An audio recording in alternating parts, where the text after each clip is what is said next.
বড় ভাই, কোনো সম্পর্ক যদি লাইফ টাইম টিকাতে চান তাহলে তিনটি জিনিস খুব স্ট্রংলি ফলো করতে হবে।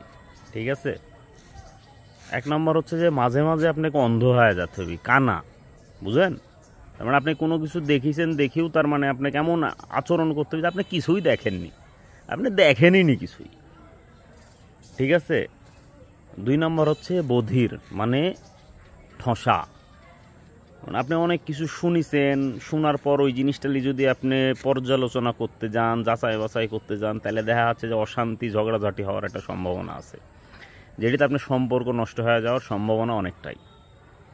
তো সেক্ষেত্রে আপনাকে মাঝে মাঝে দেখা যাচ্ছে যে ঠসা হয়ে যেতে হবে, তার মানে আপনি কিছুই শুনেননি। আর লাস্ট এবং ইম্পর্টেন্ট যে বিষয়টা, সেটি হচ্ছে যে বুবা কালা। ঠিক আছে?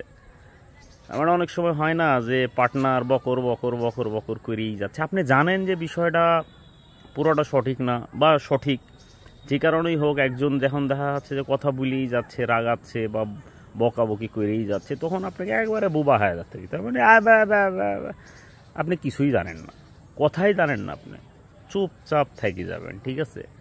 তো যদি এই তিনটা জিনিস, কখন কানা হতে হবে, কখন বোবা হতে হবে, কখন ঠসা হতে হবে, এই জিনিসটা যদি আপনি নিজের মতন করে গেঁথে নিতে পারেন, তাহলে দেখবেন যে আপনার সম্পর্ক লাইফ টাইম থেকে গেছে। হ্যাঁ, এবং এই জিনিসটা খুবই জরুরি একটা সম্পর্ক টিকায় রাখার জন্য। ঠিক আছে?